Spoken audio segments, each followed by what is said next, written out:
अब मत करो समय बर्बाद, ना मिलेगा ये मौका बार बार। ज्वाइन करो सॉफ्टवेयर इंजीनियरिंग इस बार। अगर करते हो कोडिंग से प्यार तो सीखो एंगुलर जावा पाइथन इस बार। होगा आपका सपना साकार, ज्वाइन करो वेब इंस्टीट्यूट इस बार।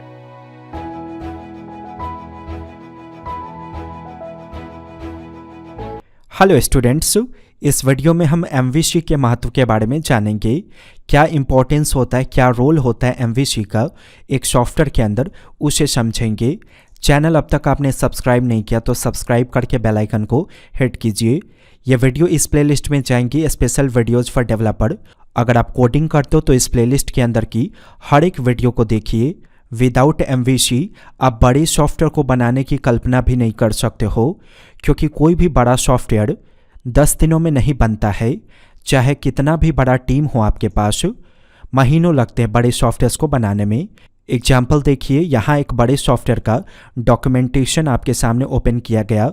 अनेकों फोल्डर्स है यहाँ पे, प्रत्येक फोल्डर के अंदर अनेकों फोल्डर्स और अनेकों फाइल्स देखने को मिलेंगे, और हर फाइल्स के अंदर आपको अनेक प्रकार के कोड्स देखने को मिलेंगे। तो एक बड़े सॉफ्टवेयर में इतना ज़्यादा कोड होना और ऐसा डॉक्यूमेंट स्ट्रक्चर फॉलो करना बड़ा ही कॉमन है। MVC के बारे में जानेंगे कि क्या होता है, लेकिन उससे पहले समझिए कि एक बड़े सॉफ्टवेयर को बिना MVC का बनाएंगे तो हमें क्या प्रॉब्लम फेस करना पड़ेगा। हर दिन काम होगा बड़े सॉफ्टवेयर में, यानी कि हर दिन कोड को ढूंढना होगा कि आपने पिछले दिन कहाँ तक कोड किया था।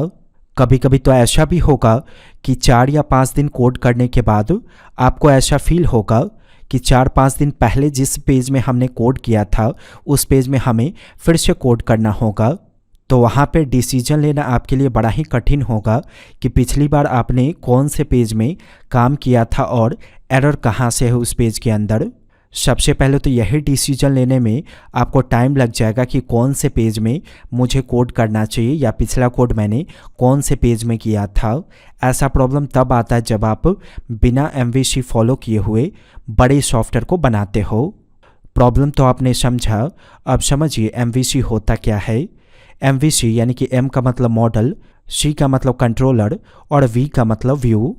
MVC को सॉफ्टवेयर डिज़ाइन पैटर्न कहा जाता है। वैसे सॉफ्टवेयर डिज़ाइन पैटर्न का मतलब हो गया जो आपको सॉफ्टवेयर बनाने का सही रास्ता दिखाता हो, उसे कहा जाता है सॉफ्टवेयर डिज़ाइन पैटर्न यानी कि MVC। सॉफ्टवेयर का मतलब सिर्फ डेस्कटॉप एप्लीकेशन ही नहीं होता है, बल्कि एक वेबसाइट भी सॉफ्टवेयर ही कहलाता है। या अगर आप कोई मोबाइल एप्लीकेशन एक्सेस कर रहे हो तो वो भी एक प्रकार का सॉफ्टवेयर है। तो सॉफ्टवेयर बनाते वक्त ये डिसाइड करना बड़ा ही इम्पॉर्टेंट है कि हम सॉफ्टवेयर को शुरू से ही वैसे ही बनाएं जिससे उस सॉफ्टवेयर को भविष्य में कभी भी एडिट करके उनमें बदलाव किया जाए या उनकी फंक्शनैलिटी को और ज़्यादा बढ़ाया जा सके या उसे इम्प्रूव किया जा सके।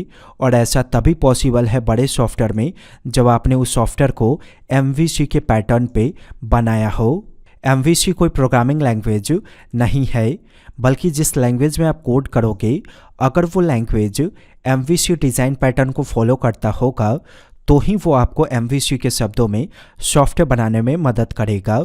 एग्जाम्पल के लिए, अगर आप कोई डेस्कटॉप एप्लीकेशन C++ की सहायता से बनाते हो तो अगर C++ MVC को फॉलो करता होगा तो ही आप जो सॉफ्टवेयर बनाओगे C++ में वो MVC के पैटर्न पे होगा।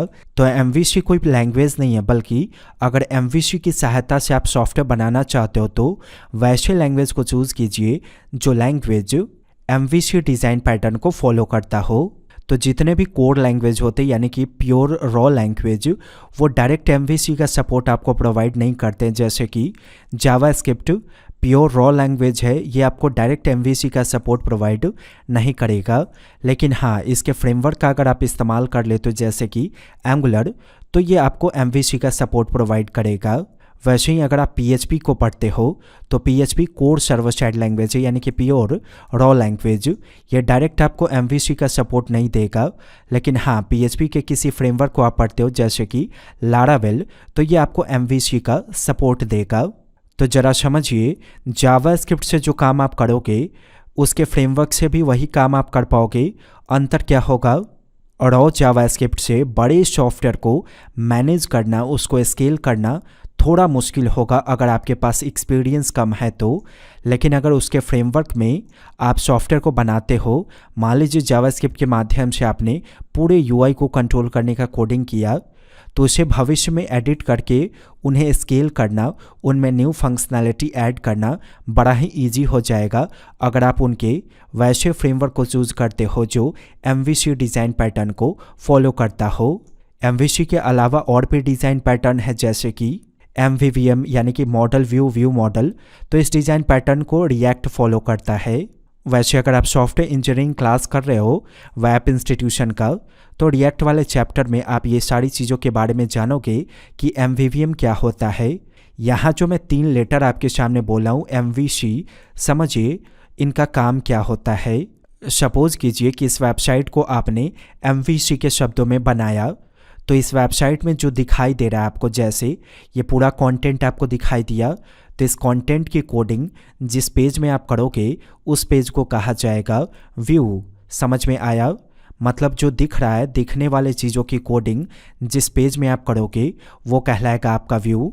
अब इस पेज में अगर कोई डेटाबेस से आएगा, जैसे कि यहाँ सॉफ्टवेयर इंजीनियरिंग का सिलेबस आपको दिखा, ये डेटाबेस से आएगा इस पेज में, तो डेटाबेस से डेटा निकालने का काम जो पेज करेगा उसे मॉडल कहा जाएगा।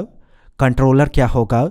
डेटाबेस से तो आपने सिलेबस की इंफॉर्मेशन निकाला मॉडल की सहायता से, लेकिन जब तक इस व्यू को आपका सिलेबस मिलेगा नहीं तब तक दिखेगा कैसे यूजर को?